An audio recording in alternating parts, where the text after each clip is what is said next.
नमस्कार, स्वागत आहे आपलं कथाकुंज मराठी या आपल्या मराठी कथा चॅनलवर, जिथे तुम्ही पाहू शकता धार्मिक, ऐतिहासिक आणि प्रेरणादायी अशा मराठी कथा.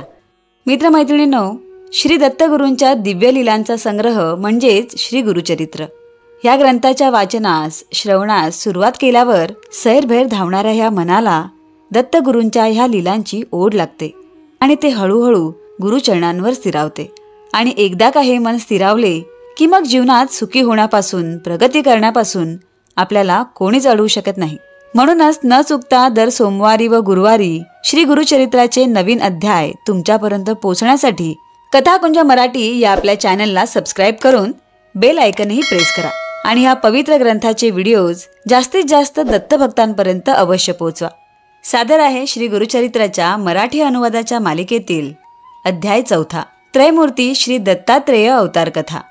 श्री गुरुचरित्राच्या 3ऱ्या अध्यायामधील अंबरीशाची आणि श्री विष्णूंच्या दशावताराची कथा ऐकल्यानंतर नामधारकाची उत्सुकता अधिकच वाढली. त्याने सिद्धमुनींना प्रार्थना केली, हे मुनिवर्य, हे अत्री ऋषी कोण होते? कोणापासून उत्पन्न झाले? मूळ पुरुष कोण होता? आणि त्रयमूर्ती श्री दत्तात्रेयांचा जन्म कसा झाला? हे सर्व मला विस्तारपूर्वक सांगावे. त्यावर सिद्धमुनी त्याला म्हणाले, नामधारका, तू फार चांगला प्रश्न विचारला आहेस. तू हा प्रश्न विचारल्यामुळे मला ती कथा पुन्हा पूर्णपणे आठवत आहे. मी तुला अत्री ऋषींच्या पूर्वीची सृष्टी उत्पत्तीपासूनची कथा सांगतो. सृष्टीच्या उत्पत्तीपूर्वी सर्व जलमय होते. नंतर त्यात हिरण्यगर्भ निर्माण झाले. हे हिरण्यगर्भ म्हणजेच रजोगुणापासून निर्माण झालेला ब्रह्मा. त्यास ब्रह्मांड असेही म्हणतात. त्याची 2 शकले झाली, आकाश आणि भूमी. ब्रह्माने त्यामध्ये 14 भुवनांची रचना केली. तसेच 10 दिशा, काळ, मन, बुद्धी, वाणी व कामादी षटविकार निर्माण केले. मग त्या सृष्टीची विस्तृत रचना करण्यासाठी मरीची, अत्री, अंगिरस, पुलत्स्य, पुलह, क्रतू, वशिष्ठ असे 7 मानसपुत्र निर्माण केले. त्यांना सप्तऋषी असेही म्हटले जाते. या 7 पुत्रांपैकी अत्री हा मुख्य. यांच्यापासून गुरु परंपरा सुरू झाली. अत्री ऋषींची भार्या अनसूया ही सर्व पतिव्रतां श्रेष्ठ व जगदंबा होती. तिच्या सौंदर्याचे लक्षण वर्णू शकेल असा कोणी नाही. प्रत्यक्ष चंद्रजीचा पुत्र, तिचे रूप काय वर्णावे.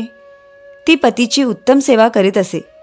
ती स्वर्गाचे ऐश्वर्य लवकरच घेईल म्हणून सर्व देव भयभीत झाले व चिंता करू लागले. इंद्र आदी देव एकत्र येऊन ब्रह्मा, विष्णू व शंकर यांच्याकडे गेले व त्यांनी अत्री ऋषींचे शुद्ध आचरण वर्णन करून प्रार्थना केली. अत्री ऋषींची पत्नी अनसूया काया, वाचा, मने व भक्तीने पतिसेवा करते. तसेच अतिथी पूजनही मोठ्या आनंदाने करते. कोणीही अतिथी त्या आश्रमातून विनमुख गेला नाही अशी तिची ख्याती होती. तेव्हा आमचे स्वर्गस्थान टिकून राहण्यासाठी आपण काही उपाय करावा असे सर्व देव विनवू लागले. हे ऐकून ब्रह्मा, विष्णू, महेश हे पतिव्रता अनसूयेचा व्रतभंग करून तिला भूलोकी ठेवून किंवा विवस्वानाचा पुत्र जो यम त्याच्या नगरास पाठवू असे ठरवून निघाले. सतीचे सत्व पाहण्यासाठी त्या तिघांनी भिक्षुकाचे रूप धारण केले व अत्रींच्या आश्रमात अभ्यागत म्हणून आले. अत्री त्यावेळी अनुष्ठानासाठी गेले होते. तेव्हा ते तिघे इकडे आश्रमात आले आणि अनसूयेला आश्वासन देऊन म्हणाले, आम्ही अतिथी ब्राह्मण आहोत, भुकेने व्याकुळ झालो आहोत, तरी आम्हाला लवकर अन्न द्यावे, अन्यथा हे सती आम्ही दुसरीकडे जातो. तुमच्या आश्रमात अभ्यागताला नित्य अन्नसंतर्पण होत असते अशी ख्याती ऐकली म्हणून आलो आहोत. हे ऐकून अनसूयेने त्यांना बसायला आसन देऊन अर्घ्य, पाद्य इत्यादी देऊन व स्नान करावयास सांगून गंधाक्षता व पुष्प अर्पण केली. अतिथी म्हणाले, आम्ही स्नान करून आलो आहोत. अत्री ऋषी येईपर्यंत फार उशीर होईल, तरी आम्हाला लवकर भोजन द्यावे. अतिथीची अशी इच्छा समजून त्यांना भोजनास बसावयास आसने मांडली. शाकभाज्या व स्वयंपाक घेऊन आली. तेव्हा ते तिला म्हणाले, हे स्त्रिये, आम्ही अतिथी दुरून आलो आहोत. तुला पाहून मनात आणखी एक इच्छा उपजली आहे. तू आम्हाला विवस्त्र होऊन अन्न वाढावे, अन्यथा आम्ही भोजन स्वीकारणार नाही. असे अतिथींचे वचन ऐकून अनसूयेने क्षणभर विचार केला की हे विप्र माझे मन पाहाव्यास आले आहेत, तेव्हा हे नक्की कोणीतरी अवतारी पुरुष असावेत. अतिथी विनमुख जातील तर आपल्या तपाची हानी होईल. अतिथींचे स्वागत करण्यासंबंधीची आज्ञा मी कशी उल्लंघन करू? माझे मन निर्मळ आहे. तो दुष्ट मदन मला काय करील पतीचे जे तपोबल आहे तेच मला तारील. असा विचार करून ती म्हणाली, ठीक आहे, तुम्ही आपल्या इच्छेप्रमाणे भोजन करावे, मी आपणास अन्न वाढीन. मग तिने स्वयंपाकगृहात जाऊन पतीच्या चरणांचे चिंतन करून मनात संकल्प केला, हे अतिथी माझी बालके आहेत. सती अनसूया विवस्त्र होऊन अन्नोदक घेऊन बाहेर आली आणि पाहते तर ते तिघे अतिथी बालके होऊन भोजन पात्राजवळ येऊन बसली होती. ती बालके पाहून अनसूया चकित झाली. भुकेने ती बालके रडू लागली. म्हणून पुन्हा वस्त्रे नेसून ती त्या बालकांजवळ आली. त्यांना मांडीवर घेऊन स्तनपान दिले. एकाचे झाले की दुसऱ्याला स्तनपान देऊन त्यांच्या क्षुधेचे निवारण केले. त्यांना पाळण्यात झोप लागली.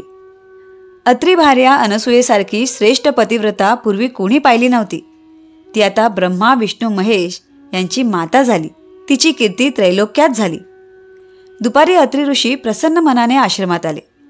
हीच खरी अतिथी येण्याची वेळ असते. आश्रमात येऊन पाहिले तो अनसूया गायन करीत आहे व पाळण्यात 3 बालके आहेत. अनसूयेने झालेला वृत्तांत अत्री ऋषींना सांगितला. ऋषीने अंतर्दृष्टीने ओळखले की ही 3 बालके म्हणजे ब्रह्मा विष्णू महेशच आहेत आणि त्यांनी लगेच त्यांना नमस्कार केला. ती बालके पाळण्यात राहिली. शिवाय तिघेही देव स्वतःच्या रूपात समक्ष उभे राहिले व अत्रींना म्हणाले, अत्री ऋषे, अनसूये, तुमचे तप व हिचे पातिव्रत्य अद्वितीय आहे. तुमच्या भक्तीने आम्ही संतुष्ट झालो आहोत. तरी जे वर आपणास इष्ट वाटतील ते मागावे. अत्री ऋषी म्हणाले, अनसूयेच्या इच्छेप्रमाणे ही 3 बालके आमच्या घरी पुत्र म्हणून राहावीत. या 3 बालकांनी एकरूप असावे. त्याप्रमाणे अनसूयेच्या घरी त्रिमूर्ती एक बालक म्हणून राहिले. त्याचे नाव दत्तात्रेय असून सिद्ध गुरुचे मूळ पीठ तेच आहे. पुढे ब्रह्मदेवाचा बालावतार हाच चंद्र आणि शंकराचा बालावतार हाच दुर्वास. या दोघांनी अनसूयेजवळ आज्ञा मागितली. मी गगनात राहून नित्य तुझे दर्शन घेईन असे चंद्र म्हणाला व मी तपश्चर्या करण्यासाठी व तीर्थयात्रेसाठी जातो असे दुर्वास म्हणाला. विष्णू मात्र दत्तरूपाने अत्रींजवळ राहिला. दत्त जन्माची ही अद्भुत कथा ऐकून रोमहर्षित झालेला नामधारक सिद्धमुनींना म्हणाला, हे मुनिवर्य, दत्त जन्माची ही अद्भुत कथा ऐकून माझे जीवन धन्य झाले. आता मला तुम्ही श्री दत्तात्रेयांच्या अवतारांविषयी सविस्तर सांगा. त्यावर सिद्धमुनींनी नामधारकास ती माहिती देण्यास सुरुवात केली. ती माहिती आपण पुढील 5व्या अध्यायामध्ये म्हणजे येणाऱ्या गुरुवारी पाहणार आहोत.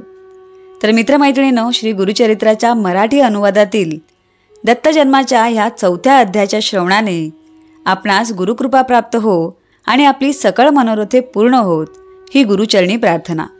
पुन्हा भेटूया गुरुवारी श्री गुरुचरित्राच्या नवीन अध्यायासह. श्री गुरुदेव दत्त.